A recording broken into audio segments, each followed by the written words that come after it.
Good morning to all my dear students. कैसे हो आप सब? मैं रंजीत कुमार आप सबको अगेन आर्या एकेडमी में वेलकम करता हूं। और पिछले वीडियो में हम लोगों ने बात किया था डाल्टन्स एटॉमिक थ्योरी को, और डाल्टन्स एटॉमिक थ्योरी को हम लोगों ने बहुत ही डिटेल देखा था, जिसमें एटम के ऊपर बहुत सारी बातें हम लोगों ने की थी। ठीक है, एटम्स का नेचर क्या होता है, जितने भी यूनिवर्स में मैटर हैं वो सारे किस चीज़ से बने हैं, वो सारे के सारे एटम से बने होते हैं। एटम्स के प्रॉपर्टीज़ को हम लोगों ने देखा था वहाँ पे।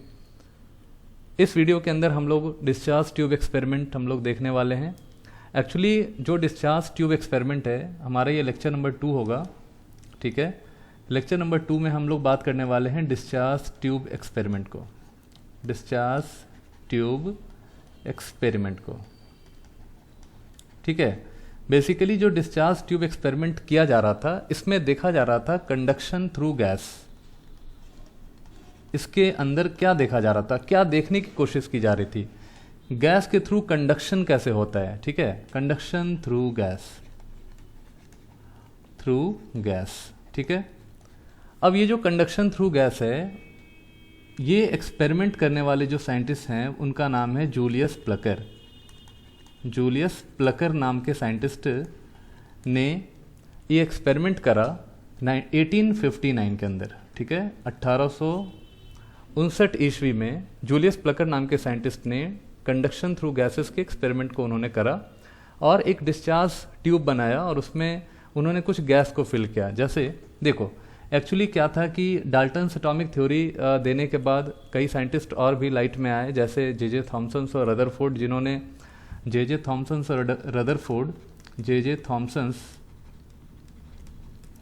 एंड रदरफोर्ड नाम के जो साइंटिस्ट हैं, उन्होंने एटम के मॉडर्न व्यू को लोगों के सामने रखा। उन्होंने एटम के मॉडर्न व्यू को लोगों के सामने रखा और एटम के बारे में उन्होंने कई बातों को बताया। ठीक है, जूलियस प्लकर के एक्सपेरिमेंट के थ्रू कुछ एजम्पशंस और कुछ चीज़ों को जे थॉमसन और रदरफोर्ड ने देखा, जे थॉमसन ने देखा और अपना कुछ कंक्लूजन उन्होंने दिया था। ठीक है, तो जूलियस प्लकर का एक्सपेरिमेंट क्या था वो ज़रा समझने की कोशिश कीजिए। जो डिस्चार्ज ट्यूब एक्सपेरिमेंट हुआ था, ठीक है, एक्सपेरिमेंट हुआ था, उसके अंदर बेसिकली किस चीज़ का पता चला था? याद रखिएगा, यहाँ पे डिस्कवरी हुआ था इलेक्ट्रॉन का, डिस्कवरी ऑफ इलेक्ट्रॉन। ठीक है, यहाँ पे इलेक्ट्रॉन की डिस्कवरी हो गई थी। तो अब समझिए आप कि अगर यहाँ पे इलेक्ट्रॉन की डिस्कवरी हो गई थी, इसका मतलब कि डाल्टन्स एटॉमिक थ्योरी का तो यहाँ पे डिमेरिट हुआ। डाल्टन्स ने कहा था कि सबसे स्मॉलेस्ट पार्टिकल अगर कोई भी यूनिवर्स में है वो एटम होता है, लेकिन इस डिस्चार्ज ट्यूब एक्सपेरिमेंट से ये पता चल गया कि एटम से भी स्मॉलेस्ट पार्टिकल हो सकता है और वो इलेक्ट्रॉन होता है। इलेक्ट्रॉन, फिर बाद में प्रोटॉन और न्यूट्रॉन की भी खोज की गई थी। तो चलिए सबसे पहले हम बात कर रहे हैं यहाँ पे डिस्चार्ज ट्यूब एक्सपेरिमेंट के अंदर इलेक्ट्रॉन को कैसे ढूंढा गया था। देखिए, इसमें क्या किया गया था कि एक डिस्चार्ज ट्यूब लिया गया, एक ग्लास ट्यूब होता है, मोटे कांच की ग्लास होती है, थिक होते सकते हैं। उन्होंने इस वाले डिस्चार्ज ट्यूब को उन्होंने लिया और इसके अंदर प्रेजेंट जितने भी गैस हैं उसको बाहर उन्होंने निकाल दिया through suction pump. Suction pump से उन्होंने क्या किया कि सारे के सारे जो गैस हैं वो उनको बाहर निकाल दिए, या आप इसको वैक्यूम पंप से भी आप यहाँ से बाहर निकाल सकते हैं। और प्रेशर यहाँ पे बहुत ही लो कर दिया था। ठीक है, शुरू में चूंकि एक्सपेरिमेंट जब भी होता है तो कभी कम कभी ज़्यादा प्रेशर रख के एक्सपेरिमेंट होता है।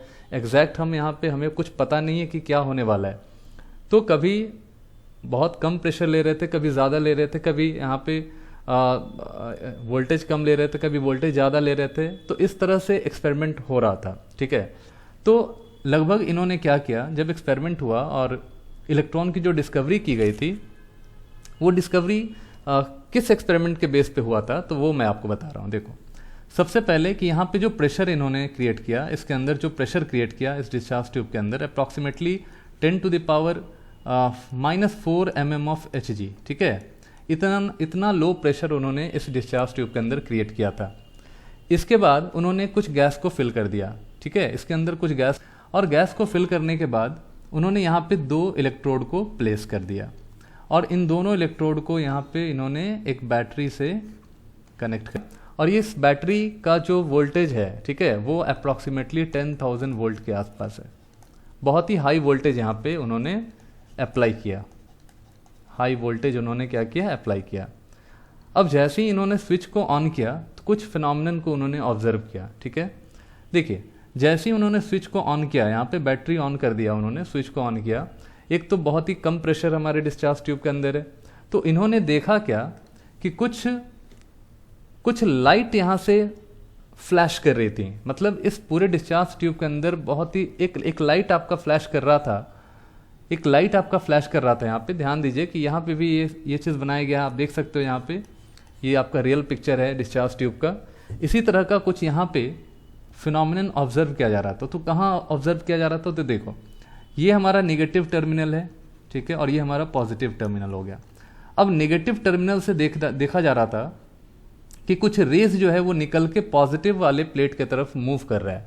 अब चूंकि ये इनविजिबल रेज थी, तो पता कैसे चल रहा था कि वो डिस्चार्ज ट्यूब के अंदर वो जो रे है, मैंने क्या बोला कि यहाँ से निकल के नेगेटिव प्लेट से निकल के ऐसा लग रहा था कि वो पॉजिटिव प्लेट की तरफ मूव कर रहा है।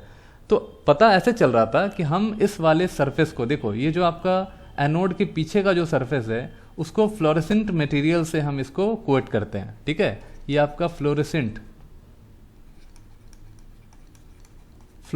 मटेरियल से हम इसको कोट करते हैं, ठीक है, और बहुत ही शाइनिंग सरफेस होता है, ठीक है, वेरी वेरी शाइनिंग सरफेस होता है। और इसके ऊपर अगर कोई भी पार्टिकल स्ट्राइक करता है तो वहाँ पे एक स्पॉट वहाँ पे छोड़ के चला जाता है, ठीक है, वो चमक प्रोड्यूस करता है। आप देख लो कि जब हम व्हाइट बोर्ड के ऊपर कोई लाइट को फोकस करते हैं तो वो कितना चमक प्रोड्यूस करता है।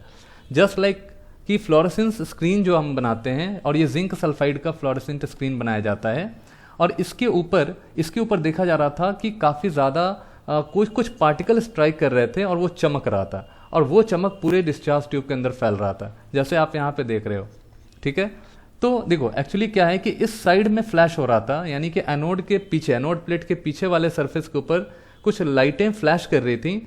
तो ऐसा लग रहा था कि यहाँ से कुछ रेज निकल के, यानी कैथोड प्लेट से कुछ रेज निकल के एनोड प्लेट की तरफ मूव कर रहा है, ठीक है, एनोड प्लेट की तरफ मूव कर रहा है। तो लेटर एक्सपेरिमेंट में ये देखा गया कि कुछ रेज तो हैं, कुछ ऐसे रेज हैं जो इनविजिबल हैं, लेकिन वो पीछे एनोड के पीछे वाले सरफेस पे स्ट्राइक कर रही थी, यानी कि एनोड की तरफ मूव कर रही हैं। इसका मतलब कि ये जो रेज पार्टिकल है, ये जो आपका रेज है, ये ज़रूर ये नेगेटिव चार्ज पार्टिकल रही होंगी, नेगेटिव चार्ज पार्टिकल रही होंगी, तभी ये पॉजिटिव टर्मिनल की तरफ ये मूव कर रहा है, ठीक है। और उस समय इसका नाम दिया गया था नेगाट्रॉन।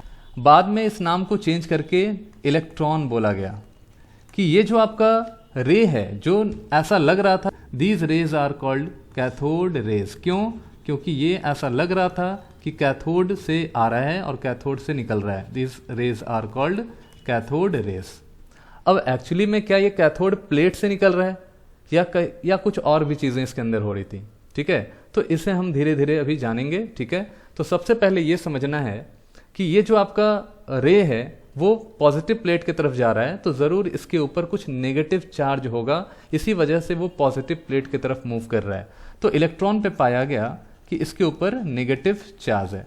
अब देखो, चूंकि बहुत ही ज़्यादा स्ट्रीम ऑफ पार्टिकल्स था, तो हर एक रेस के अंदर कई सारे पार्टिकल्स थे और उन सारे पार्टिकल्स को बोला गया इलेक्ट्रॉन।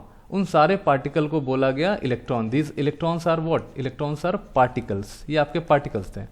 अब सोचो कि अगर इलेक्ट्रॉन्स पार्टिकल नेचर है, अगर इसके पास पार्टिकल नेचर है, तो ज़रूर इसके अंदर कुछ वेट होगा, ठीक है, इसका वेट होगा।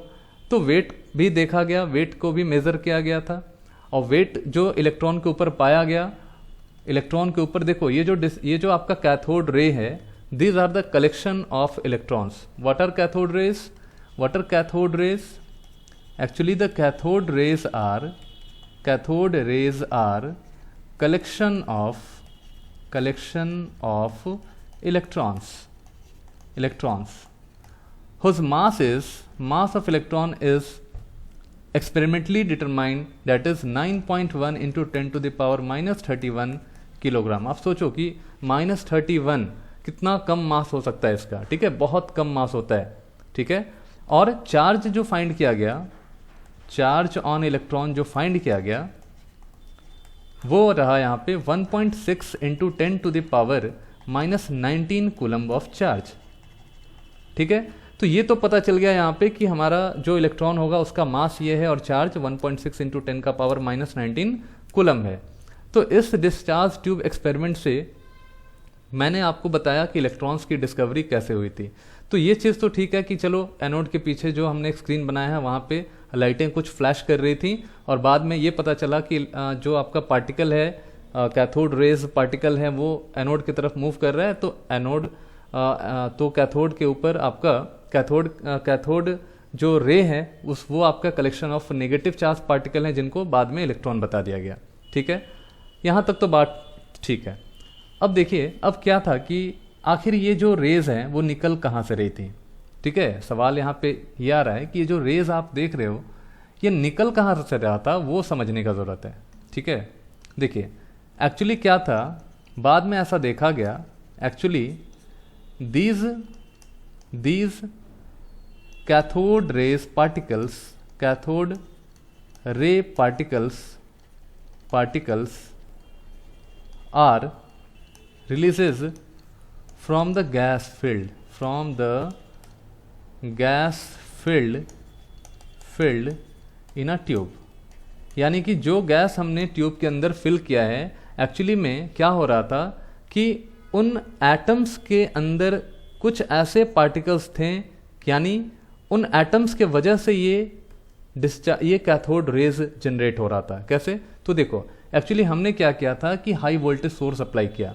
अब इतना ज़्यादा वोल्टेज सोर्स हमने जब अप्लाई किया था तो अप्लाई करने से क्या हुआ, सपोज करो कि हमने हाइड्रोजन गैस को फिल कर दिया इस डिस्चार्ज ट्यूब के अंदर। अब हाइड्रोजन गैस के अंदर हाइड्रोजन गैस को हमने डिस्चार्ज ट्यूब के अंदर फिल किया और इससे हाई वोल्टेज यहाँ पे हम प्रोवाइड कर रहे हैं। ठीक है, तो हाई वोल्टेज प्रोवाइड करने से क्या हो गया कि ये हाइड्रोजन एटम में पहले चेंज हो गया। पहले हाइड्रोजन मॉलिक्यूल था तो बॉन्ड डिसोसिएट कर गया दोनों के बीच में, और जब बॉन्ड डिसोसिएट कर गया तो दोनों हाइड्रोजन यहाँ पे अलग अलग हो गया। अब इन दोनों हाइड्रोजन, सोचो कि दोनों हाइड्रोजन एटम सिर्फ अलग ही नहीं होगा, ये कुछ पार्टिकल्स को इमिट कर रहे होंगे। यानी कि यहाँ पे हाइड्रोजन जो है, यहाँ पे सपोज करो ये हाइड्रोजन जो है आपका, ये इतने एनर्जी को एब्जॉर्ब करके इसके अंदर कुछ ऐसा फिनोमिनन हो रहा होगा, यानी यहाँ से कुछ पार्टिकल निकल रहे थे। ये तो हमारा एटम था। ठीक है, अब यहाँ पे हमने हाई वोल्टेज दिया तो हाई वोल्टेज ने क्या किया कि एटम ने उतना एनर्जी गेन करके यहाँ से कुछ पार्टिकल को रिलीज कर रहा था और उन पार्टिकल्स को इलेक्ट्रॉन कह रहे थे। ठीक है, तो यहाँ पे क्या, यहाँ पे जो एटम है H+ जो एटम है उसने एनर्जी को गेन किया, बैटरी से जो हम सप्लाई कर रहे थे एनर्जी गेन किया, उसके अंदर कुछ ऐसे पार्टिकल्स थे जो उतने हाई वोल्टेज के ऊपर वो पार्टिकल्स को रिलीज कर रहे थे। एक्चुअल में जो गैस हमने फिल्ड किया था लाखों करोड़ों गैस मॉलिक्यूल्स हैं, तो लाखों करोड़ों इलेक्ट्रॉन्स वहां से बाहर निकल रहे थे और these collection of electrons are termed as cathode ray. उन्हीं को हम क्या बोलते हैं, कैथोड रेज बोलते हैं। तो चूंकि यहाँ पे एक इलेक्ट्रॉन दिखाया गया है लेकिन उस डिस्चार्ज ट्यूब के अंदर बहुत सारे गैसेस मॉलिक्यूल होंगे, कई मोल गैसेस मॉलिक्यूल होंगे, तो कलेक्शन बन जाता है इलेक्ट्रॉन्स का और कैथोड रेज कहते हैं। ठीक है, तो इस बात को आप ध्यान रखेंगे कि जो गैस होता है एक्चुअली में उसके अंदर जो प्रेजेंट मॉलिक्यूल है वो जो गैस है वही इलेक्ट्रॉन को इमिट कर रहा था, लेकिन चूंकि मूवमेंट एनोड की तरफ है इसीलिए हम इसे कैथोड रे कहते हैं, क्योंकि ऐसा लगता है कि ये कैथोड से निकलता है लेकिन एक्चुअली में जो गैस हमने फिल किया है वहां से इलेक्ट्रॉन बाहर निकलता है। अब देखिए, चाहे आप कोई भी गैस फिल कर देंगे, देखिए चाहे आप यहाँ पे कोई भी गैस फिल कर देंगे, आप कोई भी डिस्चार्ज ट्यूब के अंदर गैस फिल कीजिए, इस डिस्चार्ज ट्यूब के अंदर आप कोई भी गैस अगर फिल कर दें तो यहाँ पे इलेक्ट्रॉन तो निकलेगा ही निकलेगा। ठीक है, जैसे आप एग्जांपल के तौर पे माने कि हाइड्रोजन जो है अगर ये उतने एनर्जी को लेके, मान लो यहाँ पे हमने 10,000 वोल्ट दिया था, तो उतने एनर्जी को लेके ये एक इलेक्ट्रॉन निकालेगा और साथ में ये पॉजिटिव चार्ज पार्टिकल भी देगा। ठीक है, अब यहाँ पे ये जो पॉजिटिव चार्ज पार्टिकल है वो क्या होता है, वो कहाँ जाता है, अब इसको समझने की जरूरत है। हमने तो देख लिया कि नेगेटिव चार्ज जो है वो एनोड की तरफ मूव कर रहा है, लेकिन ये जो पॉजिटिव चार्ज है वो कहाँ है, तो उसके लिए हम क्या करते हैं कि उसके लिए हम यहाँ ध्यान से आप सब लोग देखेंगे, उसके लिए हम लोग क्या करते हैं कि यहाँ पे जो कैथोड हमने बनाया उसको परफोरेटेड बना देते हैं। परफोरेटेड का मतलब क्या होता है उसको समझिएगा। इसको हम लोगों ने क्या किया कि यहाँ पे हमने परफोरेटेड बना दिया, ठीक है। आप देख सकते हो यहाँ पे कि जो कैथोड प्लेट है नेगेटिव टर्मिनल से जो जुड़ा हुआ है वहाँ पे कहीं कहीं होल्स हो गया, ठीक है, उस कैथोड के अंदर होल हो गया है। अब ये क्या होगा कि यहाँ पे जो आपका पॉजिटिव चार्ज पार्टिकल होगा, देखिए जो पॉजिटिव चार्ज पार्टिकल होगा, नेगेटिव चार्ज पार्टिकल तो कैथोड से एनोड की तरफ मूव कर रहा है, और जो पॉजिटिव चार्ज पार्टिकल होगा वो जरूर यहाँ इधर कैथोड के तरफ मूव कर रहा होगा, ठीक है। तो अब हमें पता कैसे चलेगा, तो हमें पता चलेगा परफोरेटेड कैथोड के थ्रू पास कर रहा है, उसके वजह से पता चलेगा। अब यहाँ इस वाले परफोरेटेड कैथोड जो हमने बनाया, यहाँ पे क्या किया, यहाँ पे होल्स कर दिया। अब यहाँ जो पार्टिकल है सब होल्स के थ्रू निकल के इस वाले स्क्रीन के ऊपर आके स्ट्राइक करेगा। देखो इसे भी हमने फ्लोरेसेंट स्क्रीन बनाया है, इसे भी हमने फ्लोरेसेंट स्क्रीन बनाया है, जिंक सल्फाइड का कोटिंग किया है। और यहाँ पे ये जो आपका पार्टिकल है जो यहाँ से रिलीज हुआ है, positive charge particle that moves toward cathode, perforated cathode and behind it strikes, और वो वहाँ पे उसके पीछे परफोरेटेड कैथोड के पीछे वो स्ट्राइक कर रहा है। अब स्ट्राइक कर रहा है, वहाँ से चमक प्रोड्यूस हो रहा है। तो हम यहाँ पे ये कह सकते हैं कि these rays are positive charged particle, ये आपका पॉजिटिव चार्ज्ड पार्टिकल है, और वो वही पार्टिकल है जो गैस हमने लिया था, ठीक है। हमने अगर H को लिया था तो ये पार्टिकल H का होगा। देखो अगर हमने हाइड्रोजन गैस को फिल किया होगा, इसके अंदर हाइड्रोजन गैस फिल किया होगा तो ये हाइड्रोजन का पार्टिकल है। अगर हमने ऑक्सीजन गैस फिल किया होगा तो वो ऑक्सीजन का होगा। अगर हमने नाइट्रोजन को फिल किया होगा तो नाइट्रोजन का पॉजिटिव चार्ज पार्टिकल होगा। तो जितने भी पॉजिटिव चार्ज पार्टिकल हैं वो सारे के सारे परफोरेटेड कैथोड से निकल के उस फ्लोरेसेंट स्क्रीन के ऊपर स्ट्राइक कर रहे हैं और वहाँ पे फ्लैश कर रहे हैं, ठीक है। तो इस तरह से यहाँ पे जो पॉजिटिव चार्ज पार्टिकल ढूंढा गया, खोजा गया, उसका नाम बाद में दिया गया एनोड रे। एनोड रे उसका नाम दिया गया एनोड रेस। तो व्हाट आर एनोड रेस, तो याद रखेंगे anode rays are collection of positive charged particle, ठीक है, that emitted by the gas taken, ठीक है। जो हमने गैस लिया है, जैसे हमने मान लो हाइड्रोजन गैस लिया, तो हाइड्रोजन गैस लिया, हाई वोल्टेज हमने जब दिया था तो ये H+ आयन को रिलीज करेगा along with electron. Electron moves toward कहाँ पे, ये किधर मूव कर गया, ये मूव कर गया एनोड के तरफ, ठीक है, बिहाइंड द एनोड। और यहाँ पे जो ये पॉजिटिव चार्ज पार्टिकल है ये मूव टुवर्ड परफोरेटेड कैथोड। इस बात को आपको ध्यान में रखना है, बहुत इंपॉर्टेंट बात है, ठीक है। अब यहाँ पे हाइड्रोजन की जगह पे आप ऑक्सीजन भी ले सकते हो, ठीक है। तो ऑक्सीजन मॉलिक्यूल भी आप डिसोसिएट यहाँ पे उतने एनर्जी लेके वो कर सकता है। तो यहाँ पे भी O+ रिलीज करेगा और यहाँ पे एक इलेक्ट्रॉन बाहर निकालेगा। तो एक चीज़ आप यहाँ पे गौर कीजिए, नाइट्रोजन के केस में भी सेम चीज़ है। नाइट्रोजन भी उतना हाई वोल्टेज लेके N+ आपका यहाँ पे रिलीज किया, एक इलेक्ट्रॉन बाहर निकाल दिया। तो एक चीज़ आपको यहाँ पे दिख रहा होगा कि इलेक्ट्रॉन हर एक केस में बाहर निकल रहा है।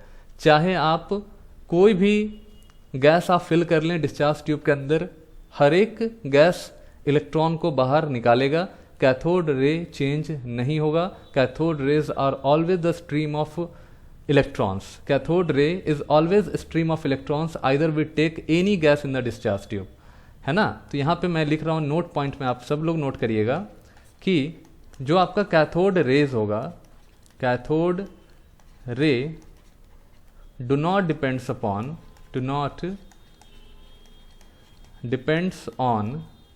The gas taken and the material of the electrode